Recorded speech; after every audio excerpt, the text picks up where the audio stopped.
Ya, halo teman-teman. Apa kabar? Happy Sunday. Ya, semoga semua sehat selalu. Ya, penting untuk jaga kesehatan saat ini zaman COVID-19.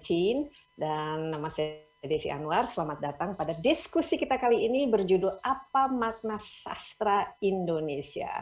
Nah, acara ini merupakan bagian dari Festival Sastra Lontar dan diselenggarakan berkat dukungan penuh dari Kementerian Pendidikan dan Kebudayaan melalui program fasilitasi bidang kebudayaan dan juga berkolaborasi dengan Jakarta Content Week. Dan ada 3 narasumber kita dalam diskusi kita kali ini, judulnya Apa Makna Sastra Indonesia. Ini kedengarannya cukup dalam ya untuk sebuah diskusi sastra. Apa makna sastra Indonesia? Karena sekarang cukup banyak kalau kita melihat para penulis Indonesia yang mereka menulis bukan saja dalam bahasa Indonesia misalnya, tapi juga menggunakan bahasa daerah dan juga ada yang lebih suka menggunakan bahasa Inggris. Tentu ini membuat kita bertanya-tanya apa maknanya kalau kita menyebut sastra Indonesia itu sendiri. 3 pembicara, ada Amace Franklin Ninu, ada Rain Hudori, dan juga ada Pak Taufik Abdullah. Waktu kita 1 jam untuk berdiskusi, akan berakhir pada pukul 5.30 dan kita akan mendengarkan paparan atau bincang-bincang bersama 3 narasumber selama sekitar 45 menit. Kemudian kita akan buka untuk sesi tanya jawab. Bagi yang ingin berpartisipasi, ingin bertanya, silakan ketik di bagian chat.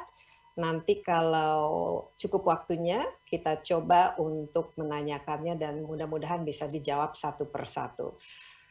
Untuk narasumber kita hari ini ada 3 orang seperti saya katakan. Yang pertama adalah Amace Frankwininu. Beliau adalah penulis dan kepala SMP Katolik Saint Joseph Naikoten Kupang. Saat ini tinggalnya di Kupang.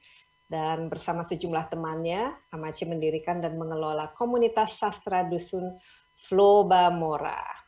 Ia juga seorang penyanyi dan sukses lewat 1 single Adik Menangis Satu Malam. Nanti kalau ada cukup waktu mungkin kita bisa ajak ya Bang Amace untuk menyanyi.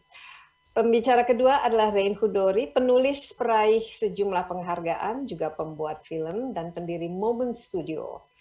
Rain juga merupakan kurator untuk Koma Books, penerbitan untuk penulis dan seniman muda, dan juga telah menerbitkan beberapa buku, antara lain Monsoon Tiger and Other Stories, dalam bahasa Inggris ini tahun 2013, Imaginary City pada tahun 2017, dan Biru dan Kisah-Kisah Lainnya pada tahun 2018. Saat ini tinggal di New Delhi, dan bisa dijumpai di momentstudio.com. Halo Bang Amace dan Rain, dan last but not least ada Pak Taufik Abdullah. Ya. Tentu saja sudah kita kenal, sejarawan, dan disertasinya tentang gerakan kaum muda Minangkabau Schools and Politics, the kaum muda movement in West Sumatra. Pernah menjabat sebagai Ketua Lembaga Ilmu Pengetahuan Indonesia atau LIPI, dan kini Ketua Akademisi Jakarta. Saya ingat waktu saya masih tinggal di London, Pak Taufik Abdullah pernah berkunjung ke rumah saya waktu itu di London. Halo teman-teman, bagaimana kita semua? Sudah siap? Sudah bergabung? Ya. Pak Taufik sudah bergabung juga bersama kita, atau mungkin kita tunggu kehadiran beliau ya? Di sini juga saya lihat ada sudah ada beberapa partisipan, dan kita mulai dengan Bang Amace. Ini jauh sekali di Kupang. Yeah. Topik kita ini apa makna sastra Indonesia, dan kalau kita kita kan ketahui ya Bang ya, yang Indonesia itu salah satu kekayaan yang kita miliki, itu kekayaan budaya, termasuk jumlah bahasa yang dimiliki di Indonesia itu luar biasa banyaknya. Ya, bukan dialek ya, bahasa.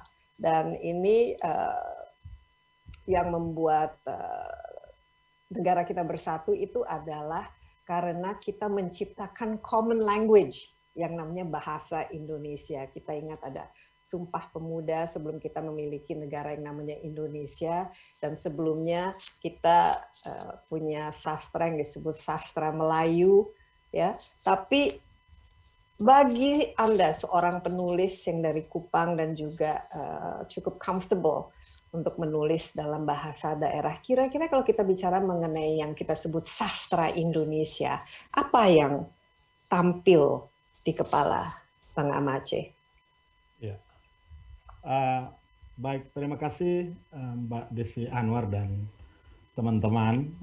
Terima kasih atas kesempatan yang menginspirasi bagi kami di Nusa Tenggara Timur.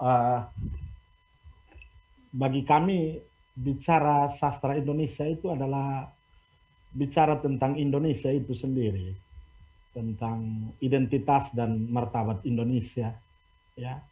Dan bagi kami di Nusa Tenggara Timur, ya, kami juga lewat karya-karya kami juga memberi keunikan dalam seluruh kesana sastra Indonesia. Jadi sehingga memang kesan kami di Kupang, orang-orang muda, anak-anak yang sedang belajar itu, sastra Indonesia itu bukan hanya di Jakarta saja, ya, tetapi sastra Indonesia itu juga bisa dimulai dengan karya-karya dari timur Indonesia, dari Nusa Tenggara Timur. Sehingga yang penting bagi kami adalah memicu semangat dan inspirasi teman-teman Indonesia yang ada di Nusa Tenggara Timur. Oleh karena itu dalam misalnya beberapa tahun terakhir ini, geliat sastra di Nusa Tenggara Timur itu memang muncul sangat kuat. Misalnya dengan munculnya penulis-penulis muda, lalu akhir-akhir ini juga ada penulis-penulis perempuan yang luar biasa yang juga memberi kesana pada sastra Indonesia. Selain munculnya penulis-penulis muda, penulis-penulis perempuan dari Nusa Tenggara Timur, juga ada begitu banyak komunitas yang tersebar di seluruh Flobamora. Ya. Flobamora itu kan nama gugusan pulau kami, Flores, Sumba, Timor Alor, dan ada beberapa pulau kecil di sekitar pulau-pulau besar itu. Dan dalam di kota-kota, di kota Kupang, lalu kota-kota kabupaten itu, geliat sastra sangat kuat. Ya. Ini menandakan bahwa semangat bersastra menggunakan bahasa Indonesia untuk menyampaikan pesan, keindahan, kebaikan, kebenaran lewat karya-karya sastra itu memang sangat kuat beberapa tahun terakhir di Kota Kupang dan di Nusa Tenggara Timur pada umumnya. Misalnya di Kota Kupang sendiri kita punya komunitas-komunitas sastra yang besar, seperti komunitas sastra Dusun Flobamora, tempat kami bernaung dan berkarya. Di situ juga ada penulis-penulis besar seperti Mario Eflawi, ada Sadam HP, ada Giovanni Arum, ada Abu Nabil, ada Abdul Mahyudin Joe, ada Diki Senda, dan teman-teman itu juga teman-teman perempuan seperti Maria Pangkracia, Siti Hajar, ada Dora, ada Danya, ada Sanas. Itu teman-teman perempuan kami itu juga memberi kontribusi pada Kasana Sastra Indonesia. Selain komunitas sastra Dusun Flobamora itu ada teman-teman dari komunitas Leko yang digawangi oleh penulis novel Felix Nisi, ya, juga Herman Tanov, ya.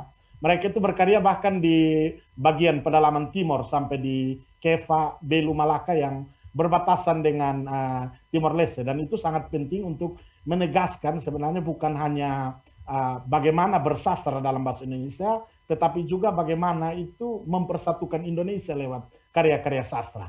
Bagaimana mereka sebenarnya juga menekankan identitas dan martabat Indonesia yang khas NTT, yang khas dan unik NTT. Selain di Kupang itu beberapa teman seperti di Flores, di ujung barat, di Manggarai itu ada komunitas Baca Petra yang sangat kuat dengan literasi, yang membangun perpustakaan dan juga menyebar virus semangat literasi dan bersastra itu di kalangan pelajar dan orang-orang muda. Itu di Ruteng, ya, ada teman-teman Maria Pangkracia di sana, ada Armin Bell. Di Maumere di tengah Flores itu ada komunitas Kahe, itu teman-teman yang menerbitkan jurnal sastra, lalu mereka juga ya berteater, dan itu penting. Mereka selain menulis, mereka juga menyebarkan semangat berliterasi, bersastra dalam bahasa Indonesia itu kepada masyarakat banyak. Ya. Bagi kami di Nusa Tenggara Timur, kami tetap menghargai bahasa Indonesia sebagai bahasa pemersatu, tetapi juga memang ada kearifan, keunggulan, filosofi lokal Nusa Tenggara Timur yang seringkali memang harus ditampung di dalam karya-karya sastra kami. Ya, sehingga tadi misalnya saya di awal saya katakan ke Mbak Desi, saya sendiri menulis dalam bahasa Melayu Kupang, dan kami di komunitas sastra Dusun Flobamora itu setiap bulannya itu kami secara independen, nirlaba, menghasilkan jurnal sastra Santarang. Saya tunjukkan ini. Jurnal sastra Santarang sejak tahun 2012. Sejak tahun 2012 kita menerbitkan jurnal sastra Santarang. Santarang itu sabana lontar karang. Jadi biar ide-ide kami itu seluas sabana, biar juga berdaya guna seperti lontar dan teguh berdiri seperti karang. Jadi Santarang itu representasi dari alam Nusa Tenggara Timur. Di jurnal sastra Santarang itu saya sendiri menulis salah satu rubrik tetap, kusu-kusu. Kusu-kusu itu kalau bahasa Melayu Kupang artinya bisik-bisik. Saya coba tampilkan tulisan kusu-kusu itu yang sebenarnya Melayu khas Kupang. Jadi selama ini orang mungkin lebih kenal Melayu Ambon, ya, Melayu Ambon. Tapi NTT juga punya Melayu Kupang dan bahkan Melayu Soe, Melayu Keva, ya. Ada juga banyak kekayaan bahasa Melayu di sana. Seperti saya bisa bacakan ke teman-teman beberapa potongan artikel saya di Jurnal Sastra Santarang di rubrik kusu-kusu. Ya, silakan. Ya. Beta cinta Tanah Timur, beta cinta Indonesia, beta cinta Pancasila. Bapak Sarus deng Mama Orance papagi sumanyanyi Indonesia Raya. Son ada upacara, son ada bendera. Tiba-tiba dong foe apa kok papagi buta dong sumanyanyi lagu kebangsaan Indonesia Raya. Tanya pitanya, korek dikorek, akhirnya beta tahu Bapak tua deng Mama tua mau tegaskan dong pun cinta pada tanah tumpah darah Indonesia tercinta. Bapak Sarus memang mantan anggota Hansip, pertahanan sipil zaman Orde Baru. Mama Orance itu adalah anggota Dharma Wanita zaman dulu yang luar biasa. Abis menyanyi Indonesia Raya, dong dua duduk kok topang dagu kok puku testa sambil menangis. Abis itulah bangun kok kembali menyanyi lagu Gugur Bunga. Aduh, tak lalu sedih sekaligus perih. Karena kok sonde sedih, seberapa hari buka TV hanya ada berita bunuh diri. Saya lanjut. Katong Indonesia cinta ketuhanan. Semua percaya Tuhan yang satu dan sama. Biar beda agama, Islam, Protestan, Katolik, Hindu, Buddha, Konghucu, katong basayang dan bahormat satu sama lain. Katong Indonesia cinta kemanusiaan. Sayang semua orang biar beda suku, beda ras, beda rasa, beda pikiran, juga beda pilihan politik. Kalau katong cinta Pancasila, katong juga mesti jaga ini persatuan Indonesia. NKRI selalu jaya. Kalau katong semua bersatu Sabang sampai Merauke, Indonesia makin kuat dan maju. Tak usah jauh-jauh kalau mau sayang Indonesia. Katong sayang Indonesia mulai dan sayang katong pun daerah masing-masing. Beta sayang Indonesia dan sayang Tanah Timur. Son mungkin beta sayang Indonesia dan gaya Jawa. Karena beta son ada di Jawa. Beta anak Timur, maka beta cinta Indonesia dan gaya dan suasana Timur. Ailo lasi manap minat neone aklahat. Pucuk di pucuk lontar pun tiba, padang sabana menghijau permai. Beta rasa, beta pikir, beta kira-kira cukup sampai di sini. Assalam, salam, palate, palato. Nah, ini ada beberapa Jadi, ungkapan sorry Pak Amace, jadi bahasa Melayu Kupang dan bahasa aslinya Kupang itu mirip-mirip atau berbeda? Beda sekali. Beda sekali kan ya? Sebenarnya tidak ada bahasa Kupang yang di NTT itu ada yang paling besar di Timor itu misalnya bahasa Dawan. Saya orang Dawan. Beda sekali. Bahasa Dawan, ada bahasa Tetun. Di Flores bagian timur itu ada bahasa Lama Holot, ada bahasa Sabu, Lalu kalau baca karya-karya Mario Alflawi itu banyak tentang sabu. Lalu ada rote, tapi bahasa Melayu Kupang itu sama seperti bahasa Melayu Ambon. Ya. Kalau misalnya Amace sendiri waktu kecil bahasa ibunya bahasa apa? Bahasa Indonesia Melayu Kupang ini dan bahasa Dawan. Jadi ada 2 bahasa. Karena bapak seorang guru, jadi dia pakai bahasa Indonesia. Tapi mama ini seorang yang sederhana, hanya sekolah rakyat, jadi ya dia bahasa Dawan. Jadi kami 2 bahasa. Tapi ya Melayu Kupang itu. Nah, saya tertarik mengenai ini yang tadi kan disebut mengelola komunitas sastra dusun Flobamora ya. Ini sesuatu apa kira-kira yang memicu, memotivasi, dan apakah ada momentumnya saat itu sehingga Amace merasa bahwa perlu mendirikan, apalagi dengan ada jurnal sekarang, apa yang terjadi saat itu dalam komunitas yang di sana? Geliat anak muda Kota Kupang dan sekitar di Nusa Tenggara Timur sejak tahun 2000-an itu sangat kencang untuk menulis karya sastra. Dengan munculnya media sosial, banyak orang banyak berjumpa, kita saling mengenal. Karena kita geliat di media sosial, lalu keinginan untuk jumpa langsung itu ada, maka pada tahun 2011 kami mendirikan komunitas sastra dusun Flobamora bersama Mario Lawi, Pion Ratululi, ya, beberapa teman yang baru seperti Diki Senda itu mereka baru bergabung. Jadi kita mendeklarasikan komunitas sastra dusun Flobamora dengan maksud untuk menjadi wadah diskusi, ya, saling mengenal, mengasihi, saling memberdayakan, supaya kita sebagai satu komunitas juga bisa berkarya dengan menulis karya sastra yang katakanlah berlatar shifting NTT, juga punya sumbangsi pada kesana sastra Indonesia. Setelah itu pada tahun 2012 muncullah jurnal sastra Santarang ini. Karena waktu itu kami mengirim ke media-media seperti media-media besar di Kupang itu seperti di Pos Kupang, di Timor Express, Victory News, tapi tidak menampung semuanya. Oleh karena itu kita punya jurnal sastra Santarang, Sabana Lontar Karang, dan malah sekarang punya versi online-nya supaya lebih hemat dan juga lebih menjangkau teman-teman milenial, ya, teman-teman yang menggunakan medsos. Jadi memang kemunculan komunitas sastra dusun Flobamora itu karena juga menangkap geliat gairah dari teman-teman di Nusa Tenggara Timur, dan bukan saja teman-teman muda, teman-teman orang-orang tua senior-senior itu juga mereka akhirnya tertarik dan bergabung, berdiskusi juga menghasilkan karya lewat jurnal sastra. Sudah berapa sekarang ini anggotanya, anggota komunitasnya? Kita ini banyak anggota kita di daerah-daerah, Mbak Desi. Kalau di Kupang sini yang aktif diskusi itu setiap malam minggu itu kadang 10 orang, 20 orang itu yang setiap minggu. Tetapi yang ada di kota-kota, kita ada 21 kota kabupaten di Nusa Tenggara Timur, itu banyak sekali, Mbak. Dan yang sudah menulis sejak tahun 2012 di jurnal sastra Santarang itu sangat banyak.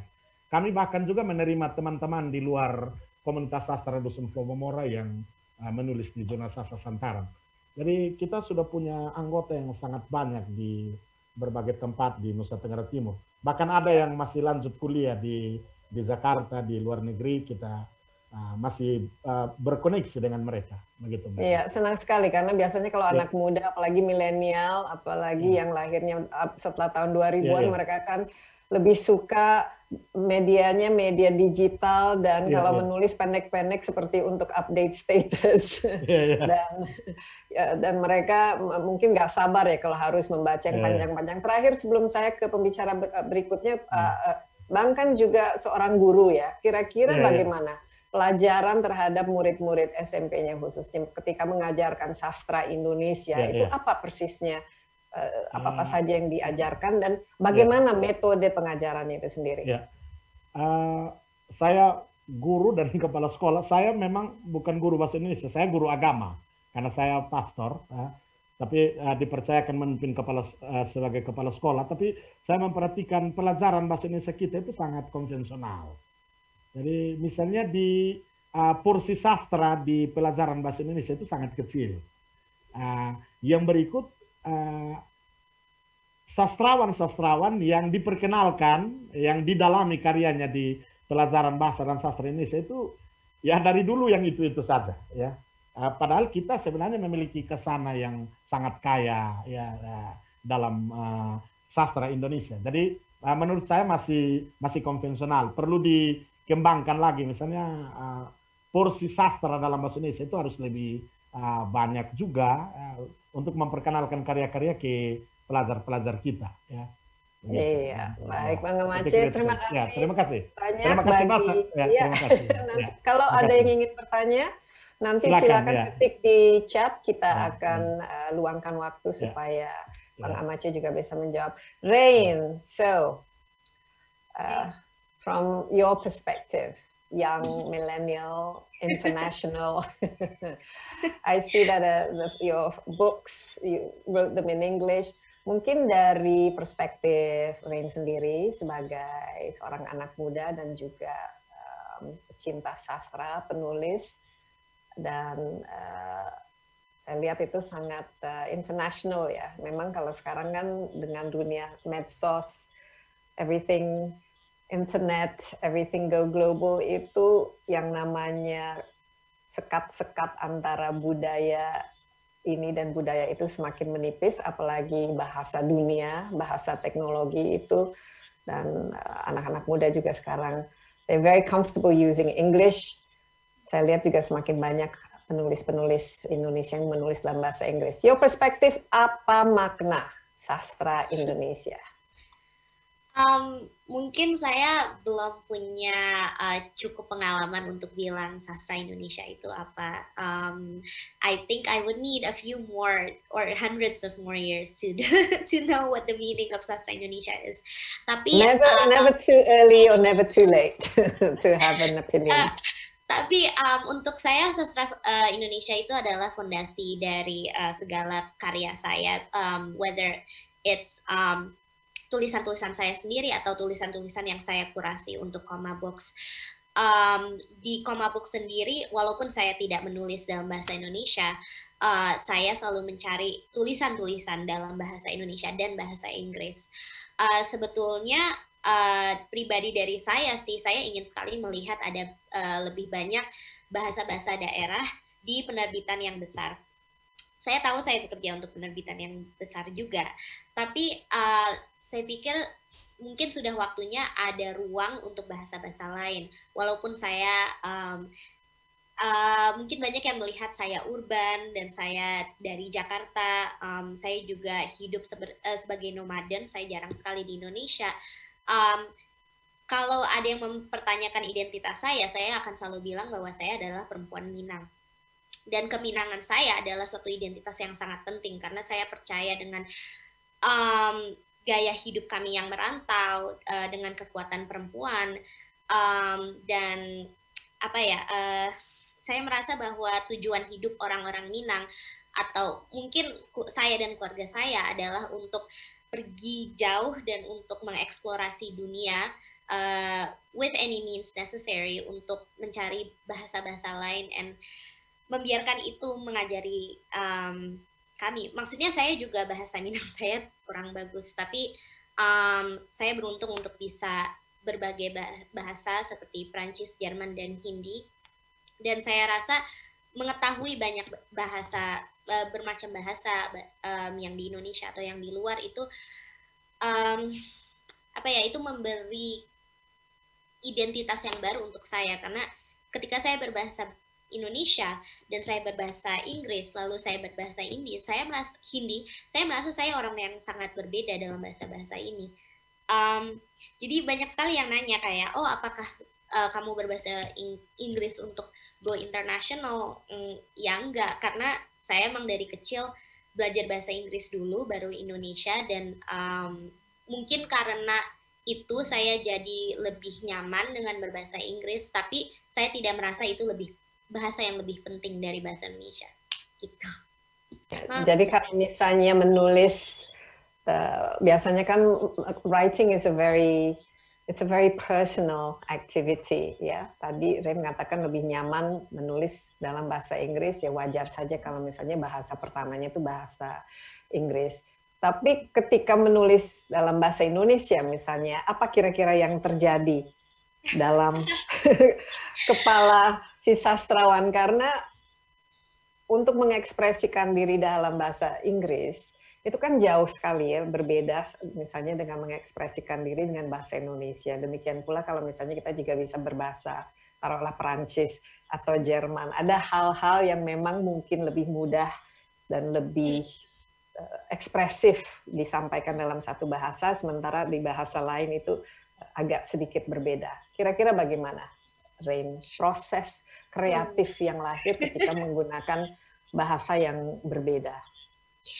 Saat ini sih saya dari kecil sampai saat ini saya memang kalau berbicara bahkan dengan orang-orang terdekat saya pasti bahasa Inggris yang dicampur bahasa Indonesia, dan bahasa Indonesia saya sangat Jakarta Selatan, sangat slang. Walaupun sekarang bisa berbahasa formal, tapi dalam kapasitas sehari-hari pasti saya ngomongnya slang dan sangat Jaksel juga. Dan itu kan dialek yang juga lumayan spesifik ya, sangat berbeda dengan bagian Jakarta yang lain. Tapi ya saya belum confident sih bahwa saya akan bisa menulis dalam bahasa Indonesia yang baik dan benar. Baru beberapa tahun terakhir saya mempunyai kepercayaan diri bahwa saya bisa berbicara dengan bahasa Indonesia yang baik dan benar. Dan itu juga karena saya jadi sering harus memakai untuk pekerjaan. Tapi saya nggak bisa bilang juga bahwa bahasa Indonesia itu tidak ada tidak menginfluence cara saya berbicara bahasa Inggris, karena ketika saya menulis bahasa Inggris ada banyak banget kata-kata yang tidak ada di bahasa Inggris. Dan apa yang saya sangat sukai dari bahasa Indonesia itu adalah ini adalah salah satu bahasa yang tidak ada past, present, future, tidak ada gender. Dan I think ketidakberadaan itu malah membuat ruang yang sangat besar, karena bahasa Jerman, Prancis, dan Hindi itu semuanya mempunyai gender. Dan untuk saya ada keintiman di dalam bahasa Indonesia di mana kita tidak melihat waktu, kita tidak melihat gender. It feels like, sorry ini pakai bahasa Inggris, it feels like a language that accepts everyone, and that's an intimacy that I don't think I will ever receive in any other language. Yeah, they say that bahasa Indonesia is an easy language to learn, to speak, but actually it's a very difficult language to learn properly. Yeah. Because of kalau misalnya kita berbicara sehari-hari, ya memang tidak terlalu susah ya untuk belajar. Tapi kalau harus misalnya bisa membaca koran ataupun membaca karya sastra, itu agak sedikit susah bagi orang asing untuk mempelajarinya karena banyak yang prefixes and suffixes ya. Nah, Rain sendiri ketika pertama kali diperkenalkan dengan sastra ya, itu apa-apa saja ini bentuk sastranya dan dalam bahasa apa? Siapa yang menjadi pengaruh terbesar dalam Anda sendiri ingin menjadi menulis? Jadi keluarga saya itu banyak sekali ada diplomat dan seniman. Karena itu banyak mereka berbicara banyak bahasa. Seperti ayah saya, dia bisa berbicara mungkin 7 atau 8 bahasa, dan generasi dia pun. Jadi sebenarnya generasi saya di keluarga kami itu yang paling sedikit bisa berbicara, cuman ya kebanyakan 2 atau 3 bahasa. Dan saya juga Jerman Prancisnya juga sangat day to day, sangat beginner level. Hindi juga saya baru belajar setahun terakhir karena tinggal di 2 tahun terakhir karena tinggal di India. Jadi ya untuk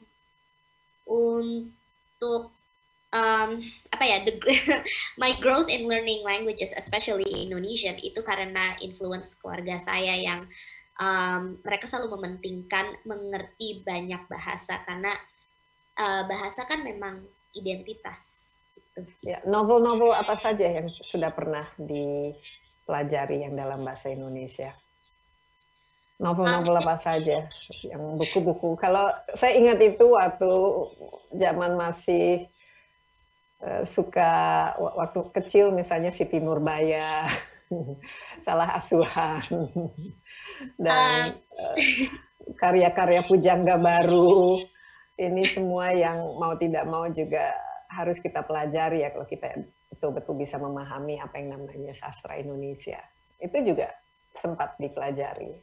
Atau lebih ke yang baru-baru seperti karya D. Lestari atau... Saya mulainya sih dari Gunawan Muhammad, Sapardi, lalu untuk Sapardi Djoko Damono. Iya, Pak Sapardi, lalu saya suka sekali dengan Pak Jokpin, dan beberapa tahun lalu dia juga memberi saya he gave me a poem actually, and that was such an honor for me.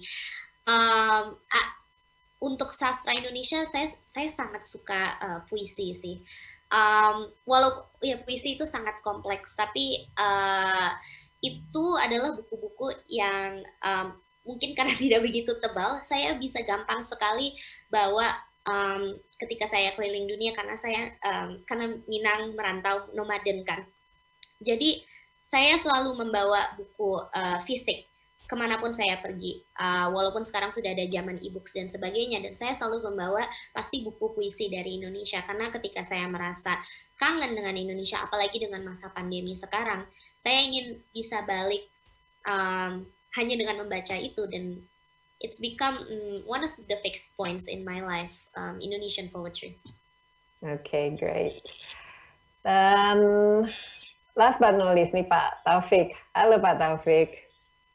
Pak Taufik. Halo, I can see your ear. Pak Taufik, you need to look at the camera. Halo Pak Taufik. Pak Taufik bisa dengar? Ini kita penting sekali sekarang untuk mendengarkan perspektif seorang Taufik Abdullah karena merupakan sejarawan dan juga paling paham ya. Kita tadi bicara, ini kita Minang, Pak Taufik juga. Saya sendiri juga dari keluarga Minang, so we are the dominant ini group ya in this discussion. Ada yang mungkin bisa membantu Pak Taufik untuk halo Pak Taufik. Coba mungkin panitia, saya minta tolong sekali kontak Pak Taufik, karena mungkin beliau tidak bisa mendengar suara saya. Dan oke, sebelum kita ke Pak Taufik lagi, saya balik lagi ke Pak Taufik, bisa dengar? Bisa dengar suaranya? Ya, tolong di-unmute ya. Tolong di-unmute.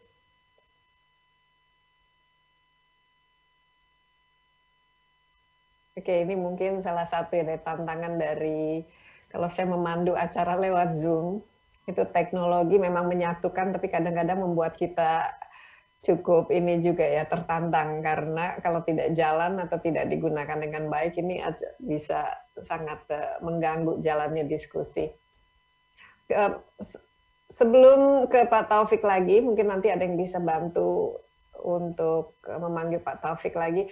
Amace kita, Bang, ya, tadi kan ini kalau kita makna sastra Indonesia, sementara Indonesia ini sendiri kan merupakan negara yang relatif masih muda, ya. Biasanya kalau sastra, apalagi di negara-negara yang jauh lebih lama, kelahirannya lah, apakah itu yang memiliki budaya yang cukup lama dan juga cukup memiliki sastra yang variasinya sangat besar.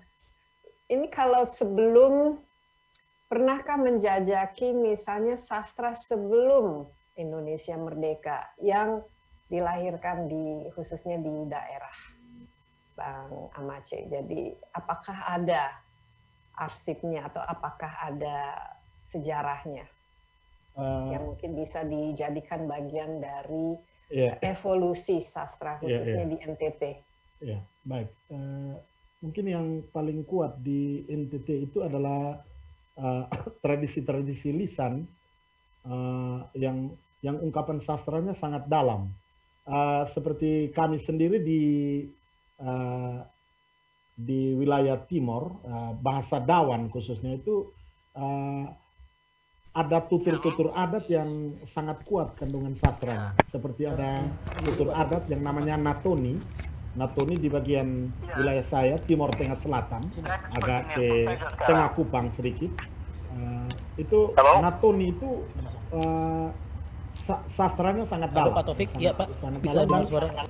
Seringkali kalau kita terjemahkan ke dalam bahasa Indonesia seringkali juga tidak bisa menampung ya, karena ada beberapa kata yang memang tidak bisa dengan segampang kita langsung terjemahkan ke bahasa Indonesia. Ya. Jadi, biasanya temanya aja yang jadi tema. Natoni itu biasanya saat penerimaan tamu, pesta pernikahan, pembukaan ladang, kematian, saat acara-acara di rumah adat, itu Natoni itu ada. Ya, jadi tema-tema cinta, kekeluargaan, persaudaraan, persahabatan, ya, tentang penerimaan saudara yang baru, itu tema-tema dari Natoni itu ada banyak ya, dengan versinya yang beda-beda. Itu menurut saya mungkin sebelum Indonesia ini merdeka itu sudah sangat banyak dikenal di dan harus dilestarikan ya. Ini kadang-kadang tidak terlalu mementingkan sejarah atau kearsipan, karena sebenarnya ini kan merupakan istilahnya warna budaya dari Nusantara yang sangat kaya yang kita miliki. Pak Taufik, bagaimana? Sudah bisa mendengar suara saya? Ya, mungkin bisa di-unmute. Tolong mikrofonnya supaya suaranya Pak Taufik bisa kedengaran. Halo. Tolong di-unmute ya Pak Taufik. Pak Taufik. Sekarang sudah? Hah? Sekarang sudah. Sudah kelihatan wajah Desi ya Pak Taufik. Apa kabar? Sehat selalu Pak Taufik. Wajah yang masih ganteng Pak Taufik ini sampai sekarang masih sangat aktif ya. Pak Taufik, kita bicara mengenai makna sastra Indonesia. Nah Pak Taufik sendiri, kita kan apalagi kita orang Minang tadi disebut suka merantau, dan sebelum bahasa Indonesia orang Minang itu kan sastra Melayunya kan sudah jauh lebih kenal dia, dan orang sudah akrab ya dengan sastra Melayu dan lain sebagainya. Menurut pandangan Pak Taufik, apa kira-kira kalau kita bicara yang namanya tuh makna sastra Indonesia yang paling penting, ciri khasnya yang perlu kita ketahui? Yang pertama harus diingat lebih dulu bahwa Indonesia itu adalah nama ciptaan.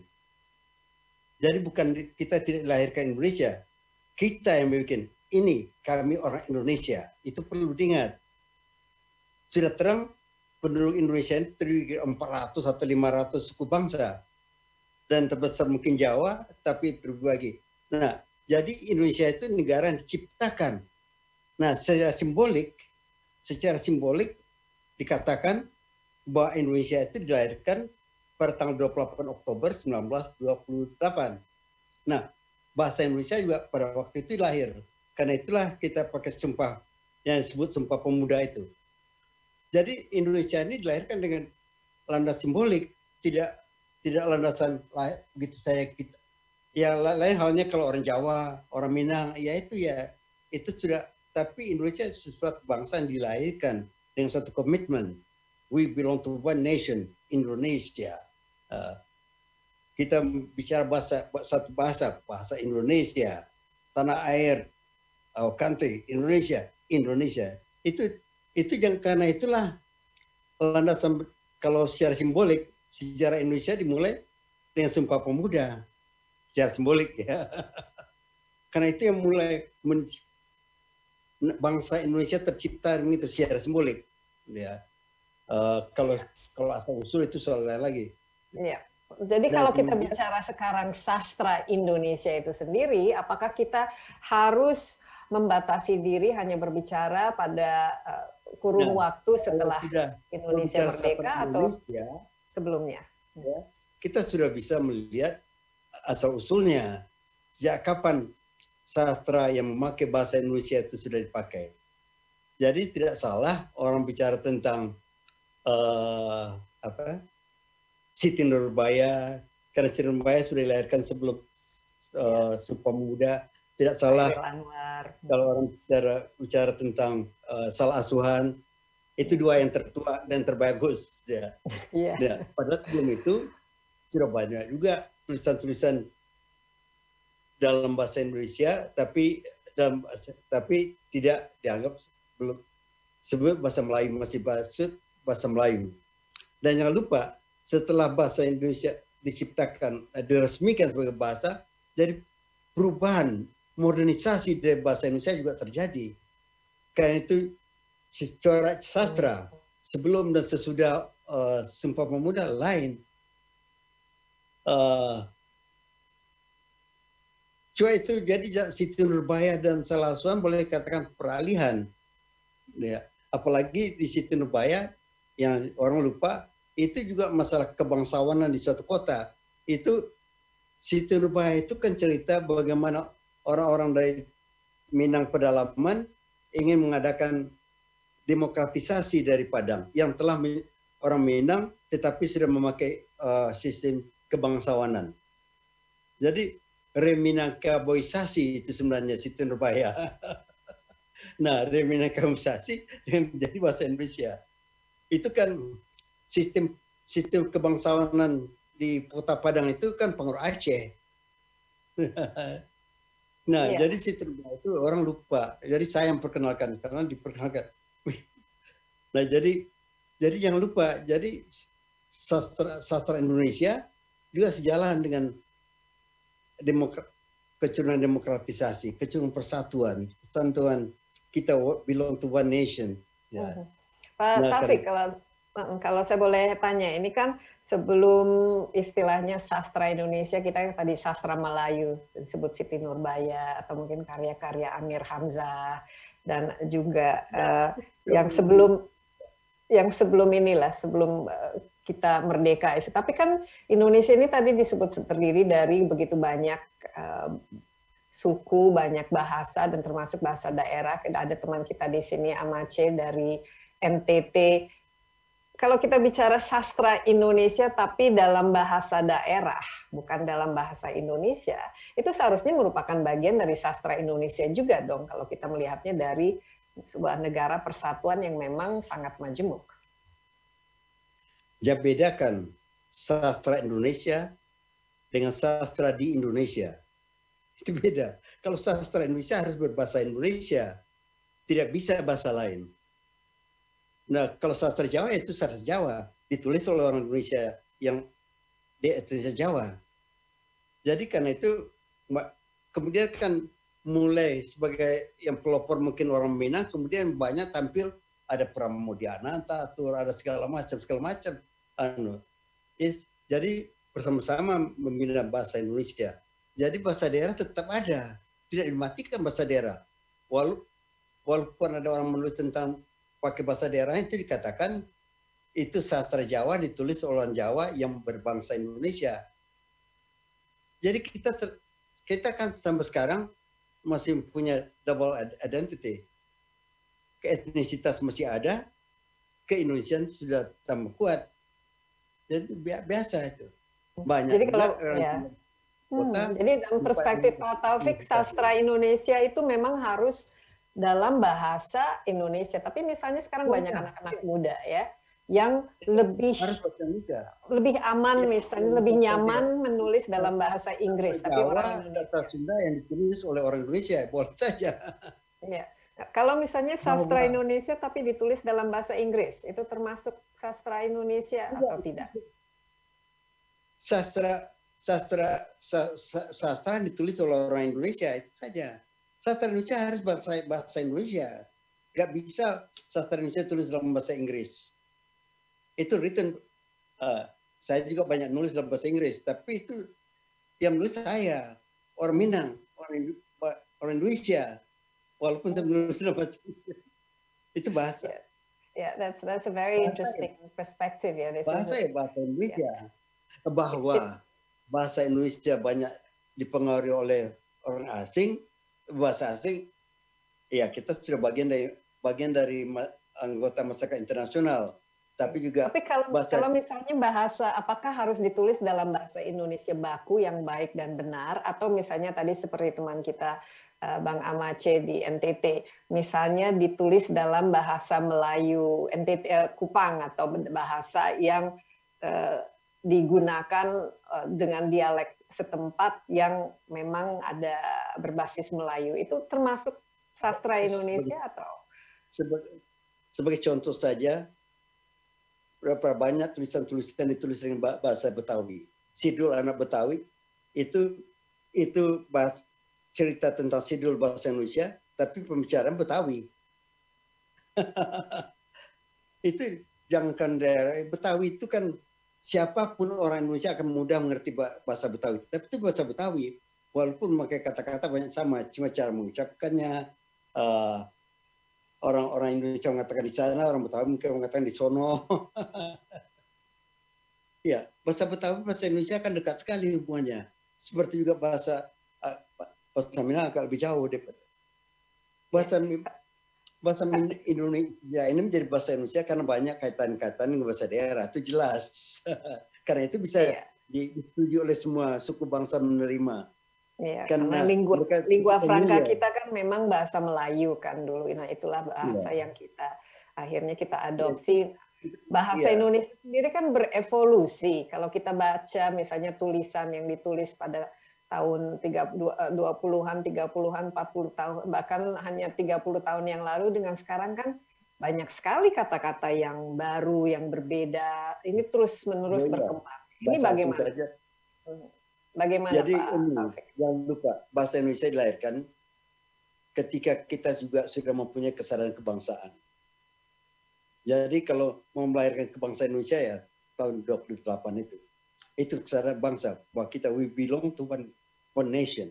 Sebelumnya kita sadar kita bergaul bahkan juga saling kawin juga, tetapi we belong to several nations. Sekarang we belong to one nation yang terdiri atas sekian ratus ethnicity. Kan? Jadi yang dulu dianggap nation, sekarang sudah turun pangkat jadi etnisitas. Jadi biasa itu. Itu kan bagian dari perkembangan sejarah, perkembangan pemahaman tentang who we are now. Jadi perubahan identity itu bagian dari dinamika sejarah. Identity juga bisa berubah. At one time we belong to that nation, ya, apalagi dari perubahan sekarang, berapa puluh ribu orang Indonesia sekarang ada di negara-negara lain. Mereka sudah belong to that nations, tidak lagi. Walaupun yang mengatakan ayah saya orang Indonesia, but I'm an Englishman, but I'm an American.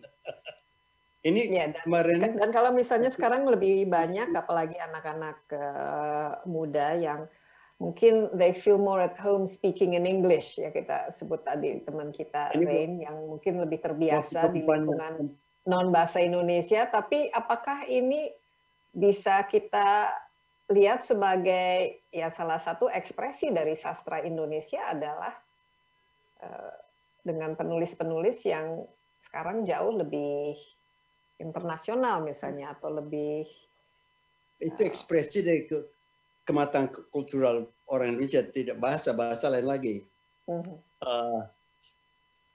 Desi sudah kalau ngomong bahasa Inggrisnya kayak orang Suliki pakai bahasa Suliki. Iya. Ini karena mungkin itu kan kematangan kita sebagai bangsa itu juga ya.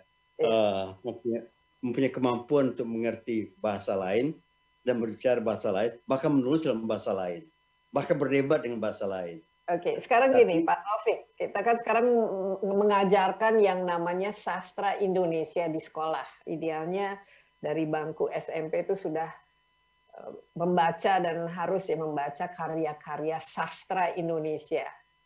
Kira-kira yang buku-buku mana saja yang penting menjadi kalau pelajaran saya sastra Indonesia yang betul-betul saya cenderung untuk mengikuti karena bahasa Indonesia juga bagian satu bahasa yang historis, ya, tidak begitu saja. Jadi saya cenderung akan, kalau saya guru, akan mengajarkan sastra Indonesia zaman Pujangga Baru tentang salah asuhan segala macam ya, dan kemudian ke Khairul Anwar, Arsani, dan akhirnya sampai ke Pramoedya Anantatur dan sampai yang sekarang. Ya, itu kan ada perubahan dalam gaya bahasa, penambahan jumlah kata-kata yang dipakai, dan juga dulu kata-kata baru banyak kata-kata daerah, sekarang kata-kata baru mungkin di kata-kata Inggris, kata-kata bahasa lain, perubahan terjadi. Tetapi landasannya tetap Indonesia, tata bahasa yang sama, cara berpikirnya, cara mengacakkan ucapan, ya, itu tetap bahasa Indonesia. Dan jangan lupa, waktu Pak Takdir menulis layar kembang, namanya kalian kemudian nama polemik kebudayaan, Pak Takdir tidak menulis polemik kumpulan karangan. Akan kelihatan yang tampil berdebat dengan Pak Takdir Ali Sabana itu juga termasuk orang dari Sulawesi Selatan, sebagai orang Indonesia. Padahal itu baru tahun 30-an. Dari mana-mana, dari ya walaupun yang banyak orang Sumatera yang tampil, tapi itu orang Sulawesi juga ada berapa orang tampil dalam polemik kebudayaan. Nah, karena sama-sama we belong to one nation now. Saya, bahasa saya di kampung ini, bahasa Anda di kampung Anda itu, tapi we belong to one nation.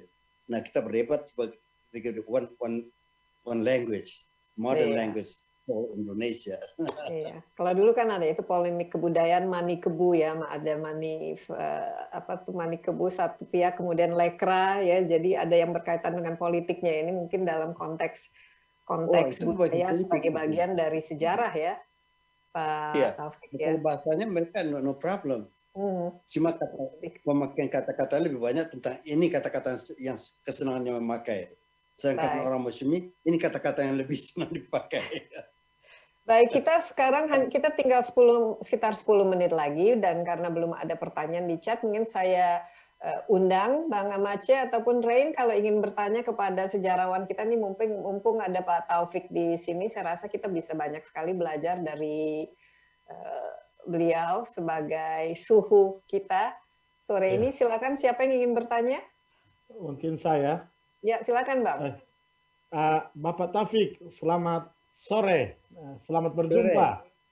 Saya Pastor Amance dari Nusa Tenggara Timur, Kupang. Saya di komunitas sastra Dusun Flobamora. Ya.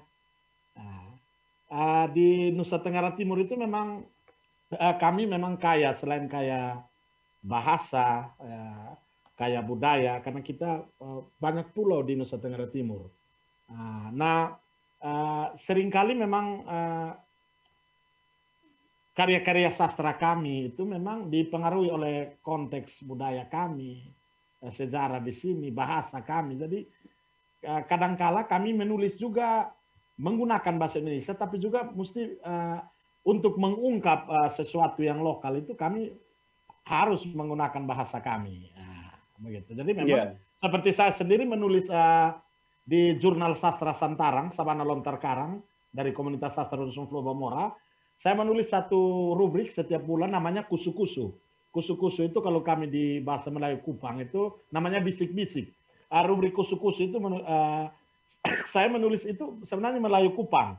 Misalnya tadi saya sempat baca sebelum Bapak Taufik bergabung, misalnya kalau lu santarima Pancasila, lu jangan ada di ini Indonesia.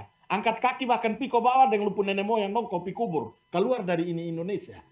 Jadi itu sebenarnya saya gunakan bahasa Indonesia. Tapi memang tidak terlepas dari konteks kami, dialek kami di sini, cara kami.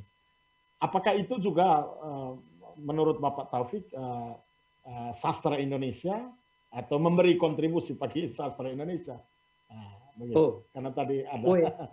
Saya pikir itu. Di semua bahasa mengalami itu. Iya. Itu kan proses enrichment. pengkayaan bahasa. Yeah. Jadi selama ini hanya Anda saja mengerti, tapi Anda perkenalkan, kemudian saya juga ikut pakai jadinya. Terjadi enrichment dari bahasa Indonesia. Salah satu sebab mengapa bahasa Indonesia sekarang sudah kamusnya tambah tebal, karena kata-kata yang Anda pakai itu dimengerti orang juga. That happened. That the enrichment of a nation, of language. Setiap bahasa mengalami proses pengkayaan, apakah dari bangsa sendiri ataupun dari orang luar. Berapa banyak kata-kata Inggris, kata-kata Belanda, kata-kata bahkan Prancis yang kita pakai juga. Karena sudah bagian dari pemakaian. Apalagi daerah. Saya juga pernah ke Kupang 2-3 kali, lebih dari 2-3 kali. Mula-mula nggak ngerti. Waktu saya datang ke Kupang, itu airport Kupang itu baru hutan. Oh iya. El Tari, ya. Itu tahun 71. Anda belum bayar saya. 71 itu. Sekarang udah hebat, bagus. Ngomong apa orang sini? Mengerti saya. Apalagi hotel hanya satu waktu itu. Dan saya harus tidur di losmen yang lantai tanah. Terpaksa saya beli sendal jepit ke pasar. Tapi untung juga ada kelebihan uang, jadi bisa saya beli bisa di Bali jadinya. Gara-gara Kupang. Jadi bahasanya bahasa aneh, tapi setelah tahu dia saya kau mengerti, tukar. Itu biasa. Apalagi yang paling banyak bahasa daerahnya itu di daerah Sulawesi Selatan. Banyak sekali bahasanya. Memang kekayaan Indonesia tuh gitu, salah satu. Iya, tapi satu persatu ada kata yang masuk terpakai. Nah, tapi kalau di sekolah kan bahasa ini sehari-harinya Mance bahasa Indonesia kan? Bahasa Indonesia. Iya. Bahasa Indonesia. Ya, halo. Ya, halo. Ya. Bahasa sehari-hari di sekolah ya bahasa Indonesia. Memang karena di Kota Kupang itu bukan hanya orang NTT saja. Di situ sudah ada banyak suku, banyak orang bahkan yang datang dari luar NTT. Oke. Dan mungkin kita masih, Rain, ada yang ingin ditanyakan kepada Pak Taufik sebelum kita tutup? Ini Rain ini mungkin wajah generasi Indonesia yang sekarang, Pak Taufik, ini international sekali. Bahasa selain bahasa Indonesia sekarang Hindi juga karena tinggal di India, jadi Rain bisa bahasa Inggris, Prancis, Jerman, Hindi ini, dan sebagai orang Minang memang perantau ya Rain ya. Iya. Jangan lupa tokoh kita dulu biasa 4 bahasa asing dia kuasai paling kurang. Soekarno-Hatta itu minimum 4 languages. Iya, aku akan coba supaya fasih di semua bahasa. Sekarang aku lagi fokus bahasa Hindi aja. Mungkin salah satu hal yang saya cintai tentang bahasa Hindi dan tinggal di India adalah ternyata lebih dari yang saya kira, banyak sekali bahasa Sanskrit dari Hindi yang masuk di bahasa Indonesia, seperti kata maaf. Itu I think that was such an important moment for me untuk tahu bahwa bahasa maaf itu sama di bahasa Hindi dan Indonesia, dan saya merasa makin erat dengan bahasa saya sendiri. Ya. Saya ingat kalau ke India, kan nama saya Desi. Kalau saya perkenalkan diri saya tuh mereka selalu Desi. Desi itu artinya lokal. Iya. Swadesi, orang lokal. Jadi memang kalau kita lihat untuk yang bahasa-bahasa resmi kan biasanya banyak sekali kita gunakan bahasa Sanskrit ya. Jadi sebenarnya kan Pak Taufik memang bahasa Indonesia sendiri kan banyak sekali ininya, sumber-sumbernya. Ada Sanskrit, ada bahasa Arab, bahasa Portugis, bahasa Belanda, bahasa Chinese-nya juga ada. Jadi sebenarnya namanya bahasa Indonesia walaupun negaranya negara buatan, tapi ini pengaruh internasionalnya tuh sangat kuat ya, Pak Taufik. Iya. Apalagi kita kan tempat orang singgah dulu. Jadi dalam bahasa Indonesia kan juga banyak kata-kata asing gitu. Jadi mungkin kalau kita bicara mengenai konteks sastra Indonesia, yang memang kalau dari segi bahasanya, menurut Pak Taufik, sastra yang memang ditulis dalam bahasa Indonesia. Kalau dalam bahasa-bahasa lain itu ya sastra yang ditulis di Indonesia merupakan bagian dari kekayaan sejarah dan budaya Indonesia itu sendiri. Dan memang kalau orang ingin paham mengenai Indonesia, ya sejarah budayanya ini semua tidak bisa dilepaskan dari konteks itu, ya. Apalagi bahasa Indonesia kita sekarang aja lebih kita menggunakan bahasa lingua franca, yaitu bahasa Melayu yang memang digunakan sebagai bahasa perdagangan ya di kawasan ini. Terima kasih banyak ya, saya mungkin kita sudah waktunya untuk berpisah. Sekali lagi, terima kasih telah mengikuti diskusi ini. Terima kasih pada Amance di Kupang, ada Rain dari New Delhi. Pak Taufik di mana Pak Taufik? Di Jakarta kah atau di Padang? Ya, dan terima kasih juga dari Lontar Foundation, Yayasan Lontar sebagai penggagas acara ini, dan ini juga merupakan rangkaian dari kegiatan untuk untuk kita mengenang kembali Hari Sumpah Pemuda, hari kita bertekad berjanji untuk menggunakan memiliki satu bahasa, yaitu bahasa Indonesia. Kita menjadi bangsa Indonesia, dan saya harap diskusi ini cukup memberikan inspirasi dan juga perspektif baru mengenai makna terhadap sastra Indonesia, dan tentu saja meningkatkan apresiasi kita terhadap yang namanya sastra Indonesia. Sekali lagi terima kasih. Jangan lupa ya, dalam kegiatan acara ini kita bisa ikuti di www.lontar.org. Di situ semua acara Festival Sastra Lontar bisa diikuti, dan juga di www.jacktent.com. Sekali lagi terima kasih banyak. Saya Desi Anwar. Secara resmi menutup acara yang sangat-sangat menarik hari ini, dan jangan lupa pakai masker, jaga jarak, sering cuci tangan, dan tetap jaga kesehatan. Bye-bye. Terima kasih Mbak Desi.